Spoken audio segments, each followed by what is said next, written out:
Hi friends, നമസ്കാരം. ഞാൻ പ്രശ്നം എല്ലാവർക്കും സ്വാഗതം. അപ്പോൾ എൻ്റെ ചാനലിൻ്റെ പേര് ഇനി മുതൽ മിനീസ് ഗോർമേ അല്ല, ഗോർമേ എക്രോസ് ബോർഡേഴ്സ് എന്നാണ് കേട്ടോ. അപ്പോൾ ആരും മറക്കരുതേ. അപ്പോൾ നമുക്ക് ഇന്ന് ഒരു പാൻ കേക്ക് ഉണ്ടാക്കാം. അപ്പോൾ ഈ പാൻ കേക്ക് എന്ന് പറഞ്ഞാൽ വളരെ ഹെൽത്തി ആയിട്ടുള്ള പാൻ കേക്കാണ്, ഓട്ട് മീൽ പാൻ കേക്കാണ്. അപ്പോൾ ബ്രേക്ക്ഫാസ്റ്റിന് കുട്ടികൾക്കും മുതിർന്നവർക്കും എല്ലാവർക്കും ഇത് ഭയങ്കര ഇഷ്ടപ്പെടുന്ന ഒരെണ്ണമാണ്. അപ്പോൾ നിങ്ങളിത് ട്രൈ ചെയ്ത് നോക്കണം കേട്ടോ.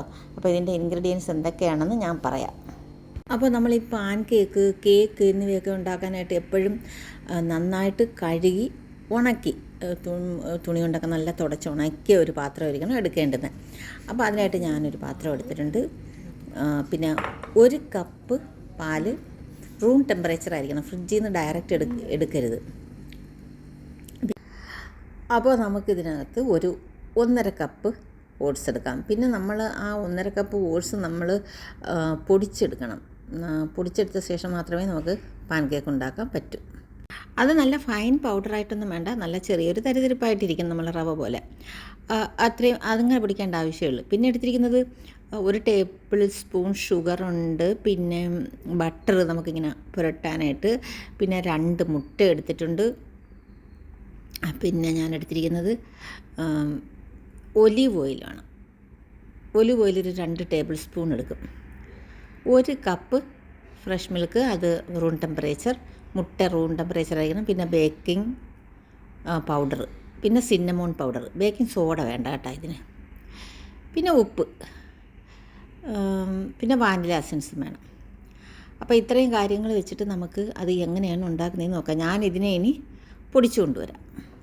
അപ്പോൾ ഞാനിതിനെ ഗ്രൈൻഡ് ചെയ്ത് കൊണ്ടുവന്ന് ഗ്രൈൻഡറിലിട്ട് പൊടിച്ചെടുത്ത് കൊണ്ടുവന്നു. അപ്പോൾ ഇനി ഇതിന് നമുക്ക് ബേക്കിംഗ് പൗഡർ, സോൾട്ട്, സിന്നമോൺ പൗഡർ ഇത്രയും ചേർത്തിട്ട് നമുക്ക് ഒന്ന് മൊത്തം അരിച്ചെടുക്കാൻ പറ്റില്ല, കാരണം തരിയുള്ളതാണ്. അപ്പോൾ ഒന്ന് ചെറുതായിട്ടൊന്ന് അരിച്ചിട്ട് അതെല്ലാം ഒന്ന് മിക്സ് ആവാൻ വേണ്ടി അരിച്ചിട്ട് പിന്നെ നമുക്ക് ഈ പാത്രത്തിൽ തന്നെ തിരിച്ചിട്ട ശേഷം സ്പൂൺ കൊണ്ട് നന്നായിട്ടൊന്ന് മിക്സ് ചെയ്ത് കൊടുക്കാം കേട്ടോ.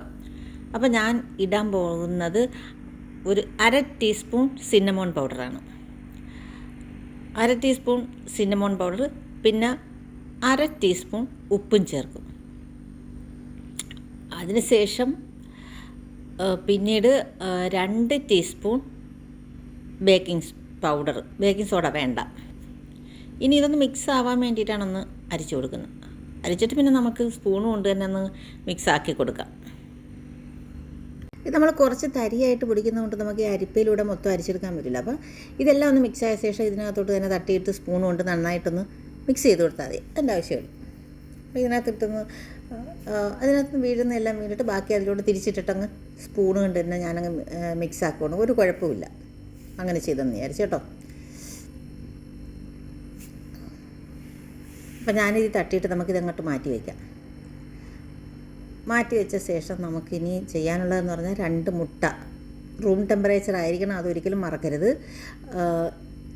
മുട്ടയും വാനില എസൻസും മിൽക്കും ഒക്കെ റൂം ടെമ്പറേച്ചർ തന്നെ ആയിരിക്കണം, നേരത്തെ എടുത്ത് പുറത്ത് വയ്ക്കണം. അപ്പോൾ ഈ 2 മുട്ട ഞാൻ പൊട്ടിച്ച് ഇതിനകത്തോട്ട് ഒഴിച്ച ശേഷം ഷുഗർ കൂടി ചേർത്തിട്ട് നമുക്കതിനെ ഒന്ന് നന്നായിട്ട് മിക്സ് ചെയ്തെടുക്കാം. അത് നമുക്ക് ഇതിന് മിക്സിയിലിട്ട് ചെയ്യാം, ബീറ്ററുണ്ടെങ്കിൽ അത് വെച്ച് ചെയ്യാം. ഞാനിതൊന്നും എടുക്കുന്നില്ല. ഇപ്പം ഞാൻ ഒന്ന് വിസ്ക് ചെയ്തെടുക്കുക, നല്ലതുപോലെ ഒന്ന് വിസ്ക് ചെയ്തെടുക്കണം ഒരു 2 മിനിറ്റ്.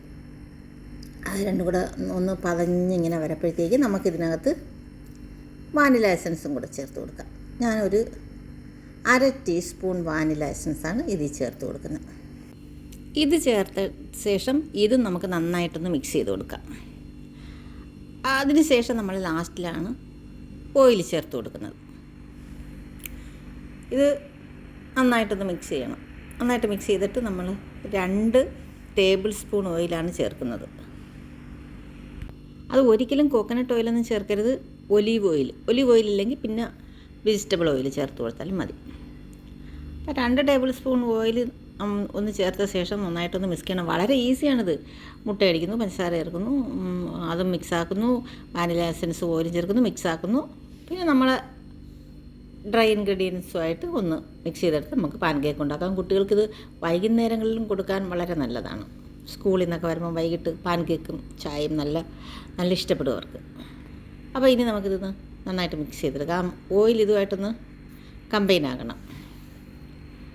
എന്നിട്ട് നമ്മളിതിനകത്തോട്ട് കുറേശ്ശെ മാവ് ചേർത്ത് കൊടുക്കണം. അതിന് മുമ്പ് നമുക്ക് നമ്മുടെ ഫ്രഷ് മിൽക്കും കൂടി ചേർത്ത് കൊടുക്കണം. ഫ്രഷ് മിൽക്ക് ചേർത്തിട്ട് അതും നന്നായിട്ടൊന്ന് വിസ്ക് ചെയ്തെടുക്കണം. പിന്നെ മിക്സി ആണെങ്കിൽ വളരെ വേഗത്തിൽ കഴിയും കാര്യങ്ങൾ.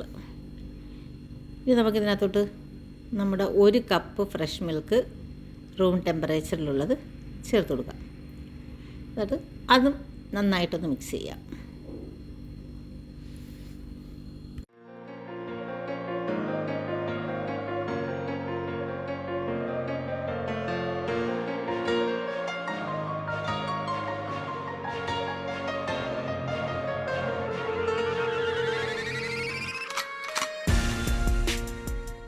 ഇനി കുറേശ്ശെയായിട്ട് ഇങ്ങനെ മാവ് ചേർത്ത് കൊടുക്കും. ഒറ്റയടിക്കിടെ നമ്മളൊരു 2-3 തവണയായിട്ട് വേണം കുറേശ്ശെ ഇട്ട് വളരെ ഭയങ്കര സ്പീഡിനടിക്കുക. അത് അതിലുള്ള കട്ടകളില്ല, ആ കട്ടകൾ അങ്ങ് മെൽറ്റാവണം.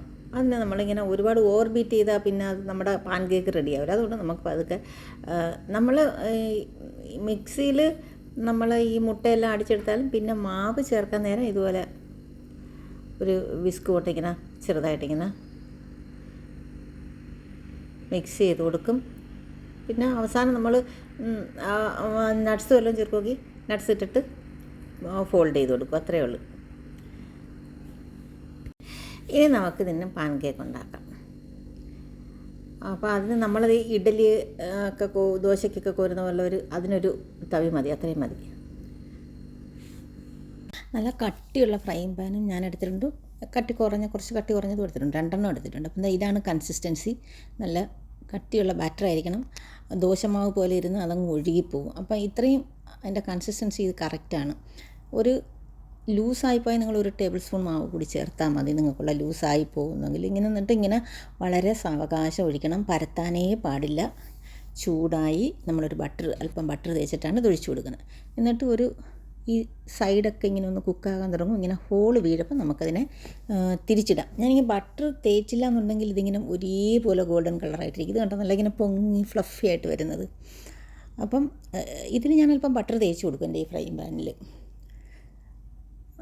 നന്നായിട്ട് വിട്ട് വരുന്നതാണെങ്കിൽ ബട്ടർ തേച്ചില്ലെങ്കിലും കുഴപ്പമില്ല. ബട്ടർ തേച്ചാൽ നല്ലതാണ്, അതിൻ്റെ ഒരു ടേസ്റ്റ് കൂടി കിട്ടും. കണ്ട നല്ല പാൻ കേക്ക്. അപ്പം ഞാനിനി അടുത്തതും ഒരല്പം ബട്ടർ തേച്ചിട്ട് ഒഴിച്ചു കൊടുക്കാൻ പോവുകയാണ്. ആ തവിക്ക് 1 തവിയാണ് ഒഴിക്കുന്നത്. ഞാനിപ്പോൾ ഇപ്പുറത്തോട്ടൊരു ഫ്രൈയിങ് പാൻ വെച്ചിട്ട് അതിലും ചുടുന്നുണ്ട്. 2 എണ്ണത്തിലായിട്ടാണ് ചുട്ടെടുക്കുന്നത്. അത് ഇത്ര കട്ടിയുള്ള ഫ്രൈയിങ് പാനല്ല. ഒരു 2 മിനിറ്റ് എടുക്കും ഇത്. 2 മിനിറ്റ് എടുക്കുമ്പോൾ നമ്മൾ തിരിച്ചിട്ട 1 മിനിറ്റ് മതി ഈ വശം കൂടി കുക്കാകാനായിട്ട്. അപ്പം നമ്മൾ ഒരു മീഡിയം ഫ്ലെയിമിൽ മാത്രമേ വയ്ക്കാവൂ. തീ കൂട്ടി വെച്ചാൽ അത് കരിഞ്ഞു പോകും. എപ്പോഴും മീഡിയം ഫ്ലെയിം ആയിരിക്കും. അപ്പോൾ എനിക്കിത് 8 പാൻ കേക്ക് കിട്ടിയിട്ടുണ്ട്. ഇത് നമുക്ക് മേപ്പിൾ സിറപ്പോ പഴം ബട്ടറൊക്കെ കൂട്ടി കഴിക്കാം. ഒരുപാട് ടൈപ്പ് പാൻ കേക്ക് ഉണ്ട്. Banana pan cake, oatmeal pan cake, wheat pan cake, basic pan cake. അപ്പോൾ നമുക്കതെല്ലാം ഒരു ദിവസം ഉണ്ടാക്കാം. അപ്പോൾ നിങ്ങൾ ഈ ഓട്ട്മീൽ പാൻ കേക്ക് തീർച്ചയായിട്ടും നിങ്ങൾ ട്രൈ ചെയ്യണം. ഇഷ്ടമായെങ്കിൽ ലൈക്ക് ചെയ്യാനും സബ്സ്ക്രൈബ് ചെയ്തില്ലെങ്കിൽ സബ്സ്ക്രൈബ് ചെയ്യാനും മറക്കരുതേ. അപ്പോൾ താങ്ക് യു, ബൈ.